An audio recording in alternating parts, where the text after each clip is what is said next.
This is our experiment number 10. The objective is to determine the coefficient of friction between belt and pulley. So this is our belt and this is the pulley. So the belt and pulley are in contact. This pulley is free to move. However, this one is fixed. The apparatus consists of a pulley mounted on a circular board with graduations on the circumference in degrees. You can see here it is graduated with degrees. A small movable pulley is also mounted on the board, which permits the adjustment of angle of lap. With the help of this pulley, we can adjust the angle of lap. What is angle of lap? The angle of which the belt and pulley are in contact. This can be adjusted by moving this board. If I move it down, the belt will go down. So this is our angle of lap. A belt passes over the large pulley and also over the small pulley and carries pans at both the ends. So we have two pans at both the ends. The weight of these pans are 115 gram each. By placing the different weights on both the pans on either side of the belt, it can be brought in equilibrium under the limiting conditions of friction. Now what we need to do is, we need to place, initially we need to bring both the pans at same level by putting some weights on both the pans, and we'll add weight on one of the pan and we'll find out the limiting condition, that is it is on the verge of just moving, and that is how we will calculate the angle coefficient of friction between belt and pulley. The formula used here is, this is the formula, T1 upon T2 equal to e to the power mu theta. So from here you can find out mu, which is equal to 1 upon theta log T1 upon T2. What is T1?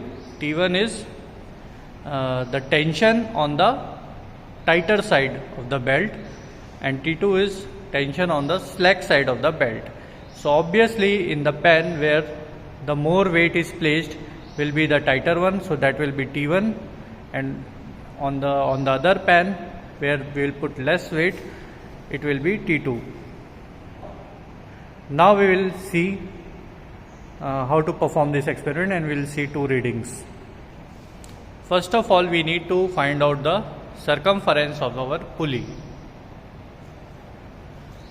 So we will take a string, and this is how we will measure the circumference of the pulley, and we will measure it with the help of a ruler scale.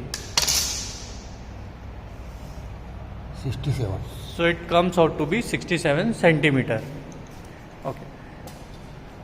Now next what we will do is, we will calculate the angle of lap.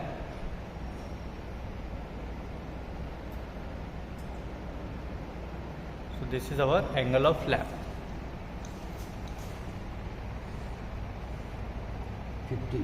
15 centimeter.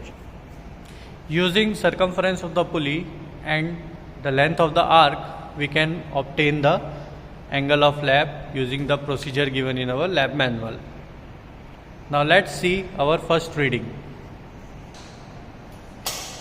We have started placing weights to adjust.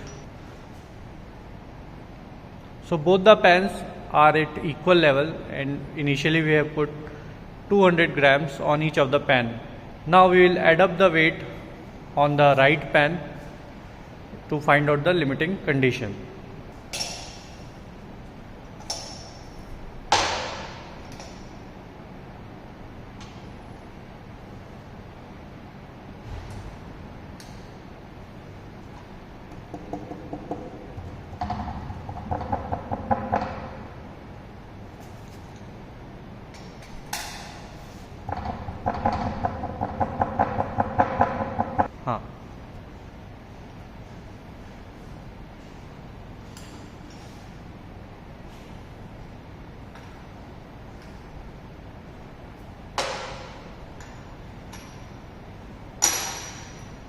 See, our belt has started moving down.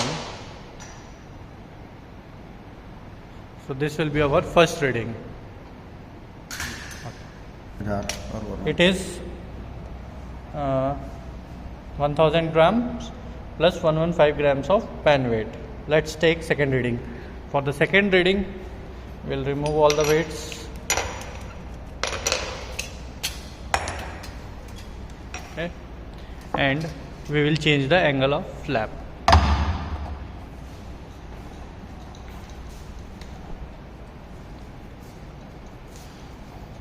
Now this time the angle of contact, that is angle of flap, is smaller than the previous reading. So obviously the friction will be less this time. So let's see the second reading.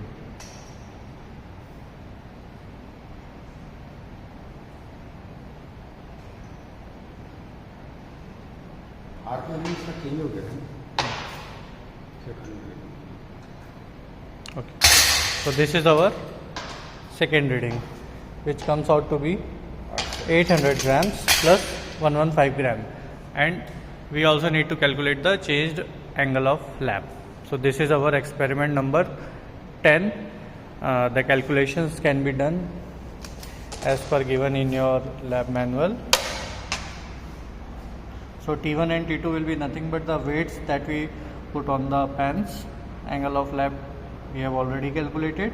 So this is how we can calculate the angle of coefficient of friction between belt and pulley.